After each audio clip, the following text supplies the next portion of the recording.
Olá, boa noite a todos vocês. É a primeira vez que eu falo para alguém aqui de Viamão, pessoal de Viamão, muito minha cidade, né? Nasci aqui e é muita alegria estar aqui com vocês, tá? Então, eu comecei todas as pesquisas estudando a minha árvore genealógica. E daí, como eu estou escrevendo um livro, que vai sair provavelmente daqui um ano ou dois ainda, porque as pesquisas estão continuando, tem muitas coisas para ainda investigar.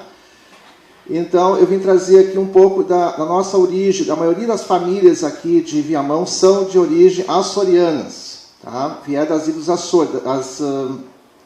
Vieram em duas oportunidades que eu vou falar aqui para vocês agora, né? Então, as famílias Cardoso, Fraga, Ramos, da Costa, como é a minha, vieram dos Açores. Então, eu vou falar aqui um pouco com vocês. Eu tive que fazer aqui para não esquecer algumas datas, tá? Então, é o seguinte, como as famílias açorianas chegaram aqui a Viamão, né? Então, assim, os primeiros estancieiros do Rio Grande de São Pedro, os primeiros estancieiros do Rio Grande de São Pedro, como era conhecido o estado do Rio Grande do Sul, surgiram com a distribuição de Sesmarias, que teve início oficial em 1732 e passou a atrair colonizadores que se radicaram na região dos Campos de Viamão, que ia de Itapuã até Vacaria. Os Campos de Viamão começavam em Itapuã e ia até Vacaria, São Francisco de Paula, toda aquela região pertencia a Viamão. Entendeu? Na verdade, não é a cidade de Viamão ainda, é os Campos de Viamão. A região, portanto, foi um dos primeiros núcleos de povoamento do estado, formado por lagunenses, e muitos desses lagunenses eram açorianos que desembarcaram em Florianópolis e foram para a Laguna, e de lá vieram para cá, e também paulistas, né, escravos e portugueses. A intenção da coroa portuguesa era expandir seus domínios em direção ao sul da América, para evitar a invasão das terras pelos espanhóis. Em 1736, a cidade do Rio Grande, começa a ser povoada. Em 19 de fevereiro de 1737, o governador da capitania de Santa Catarina, o brigadeiro José da Silva Paz,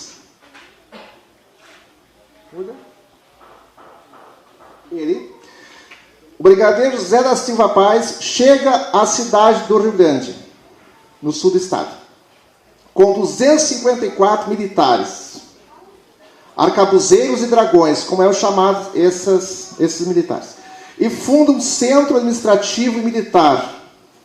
Este fato marca a fundação de Rio Grande, da cidade do Rio Grande, a primeira cidade do Rio Grande do Sul. Em 1738, o Conselho Ultramarino Português dirigiu-se ao rei, sugerindo que casais das Ilhas Açores fossem trazidos à cidade do Rio Grande, a fim de colonizar a região e assim edificar uma barreira à expansão espanhola, que já estava onde hoje é a Argentina, e que produzisse alimentos para abastecer o estado do Rio Grande do Sul, que na época não era estado, era capitania, e diminuir as despesas de transporte e mantimentos desde o Rio de Janeiro. Tudo vinha do Rio de Janeiro para cá, porque aqui não produziam nada ainda.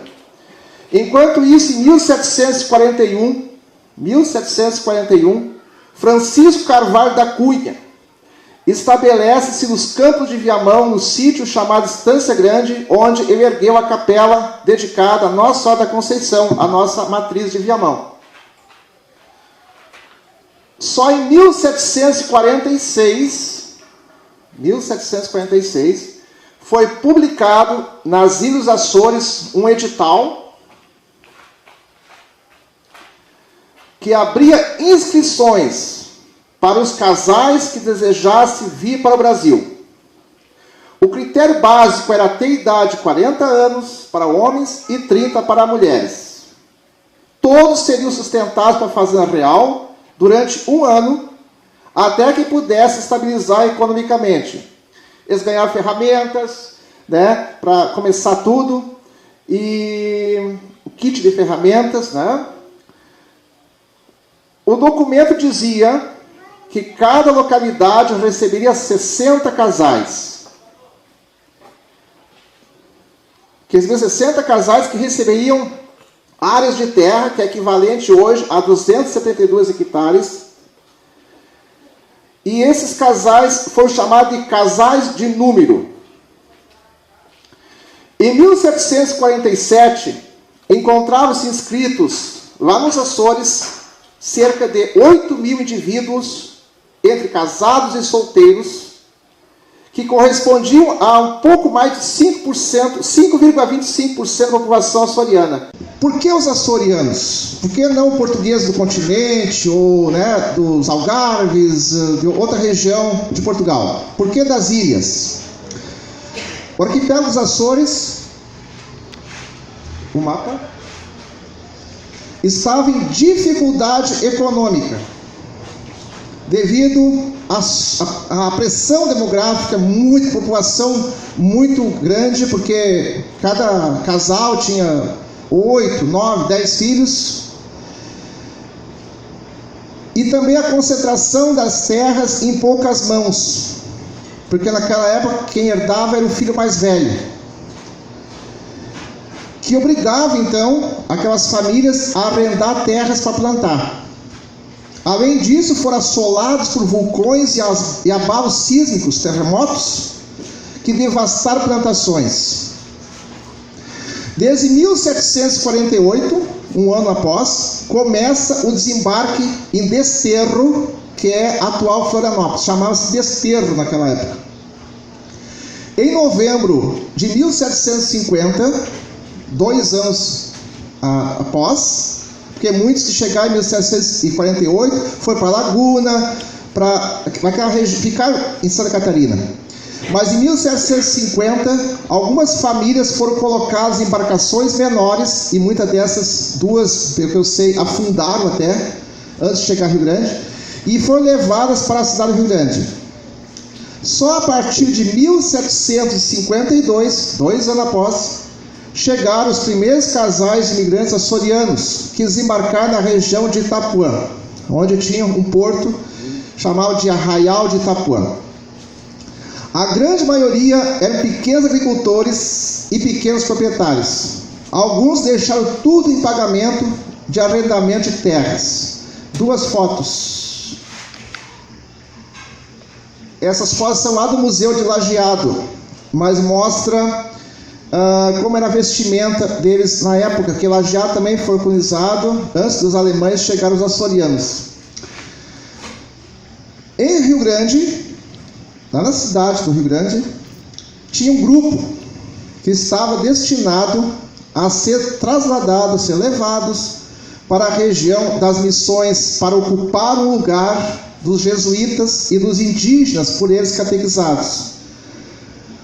Porque, segundo foi acordado no Tratado de Madrid, de 1750, os jesuítas teriam que passar para o lado oeste do Rio Uruguai, na atual Argentina, sair do estado do Sul. Mas só em 1754, os jesuítas entregaram o controle para os portugueses das missões, da região das missões.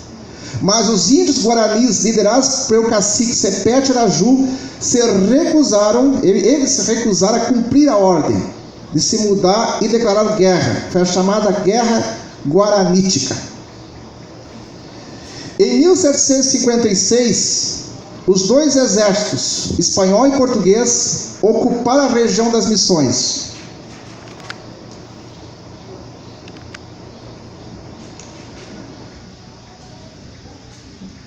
Em 1761, o Tratado de El Pardo anulou o Tratado de Madrid. Voltou a estaca zero. Com toda essa bagunça, restou ao grupo de casais açorianos permanecer na vila do Rio Grande. Inclusive a minha família da costa, meus antepassados. Porém, Em 1763, os espanhóis, a mando do governador de Buenos Aires, Pedro de Ceballos, na foto, na verdade é uma pintura, né? Porque na época não existia máquina fotográfica. Esse é o Pedro de Ceballos, governador de Buenos Aires, mandou invadir e saquear a cidade do Rio Grande. E a presidência da capitania na época transferiu a sede do governo para Viamão, onde ficou como capital até 1773, quando foi transferida para o Porto dos Casais, a Porto Alegre, que tinha se separado de Viamão um ano antes, 1772, portanto. Neste ano de 1763, muitas famílias, inclusive meus antepassados, como eu falei, da família da Costa, a minha família, a família da Ângela, oriundos da Ilha do Faial, no caso meu ex-avô ou sexto avô, tem uns que dizem ex-avô, outros dizem sexto avô, é a mesma coisa, o senhor Alexandre da Costa Luiz e sua esposa foge também para a região de Viamão. Inclusive a filha deles, Ana Felícia, que tinha se casado em 22 de julho de 1762. Aí. Ana Felícia se casou em 22 de julho de 1762 na Catedral de São Pedro, em Rio Grande, com o senhor Diogo Ignácio de Barcelos, natural da Ilha Terceira, nos Açores. Grande parte das famílias do distrito de Estância Grande e de outras partes aqui de Viamão, de Gravataí e de Santo Antônio da Patrulha, fazem parte desse contingente de fugitivos. O governo abandonou o Rio Grande por causa da invasão e quem pôde fugir, fugiu para cá. E os que não conseguiram fugir foram capturados e levados para Uruguai para fundar a cidade de São Carlos, no departamento de Maldonado. Portanto,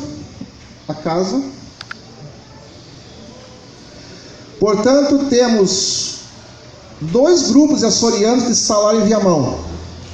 Os que chegaram a partir de 1752 por Itapuã e os fugitivos no ano de 1763. E muitos desses açorianos, talvez aqui, alguns de vocês são descendentes deles, são dessas famílias tradicionais daqui da cidade, né? Nós temos aqui a grande família Fraga, que são açorianos, que são da Ilha Terceira, né? Eu tenho pesquisado bastante isso daí, só que da família Fraga, daí tem outras pessoas que pesquisam, a Eliane Guimarães, né? É Guimarães o nome dela? Ela pesquisa essa parte dos Fragas, mas eu estou na pesquisa da Costa, do Silva, duas famílias Silva, que eu estou pesquisando, né? São duas famílias, uma é Silva, a outra era da Silveira, mas o senhor Desidério Antônio da Silva resolveu mudar para da Silva e ficou Silva, mas era Silveira, Desidério, e eu também sou Silva. Tem o Silveira também, tem o Silveira, mas no caso o Desidério, ele era filho de um Silveira e registraram ele como Silva e ficou como Silva. Então nós temos, aliás, estou pensando duas famílias Silva, mas tem outras famílias Silva aqui também, né? Como os Costa, tem os da Costa Torres, tem outros da Costa, mas no caso a minha pesquisa é os nossos da Costa da Estância Grande. Então era isso que eu tinha passado para vocês hoje, tá? Muito obrigado, tá? Valeu mesmo, tá? Valeu, boa noite. Uma perguntinha para ti lá, Rodolei. Uma perguntinha para ti lá. Uma perguntinha para ti lá. Quem perguntou? Patroa Regina. Maria Dornelles, Fraga, ela é a maior conhecedora da família Fraga.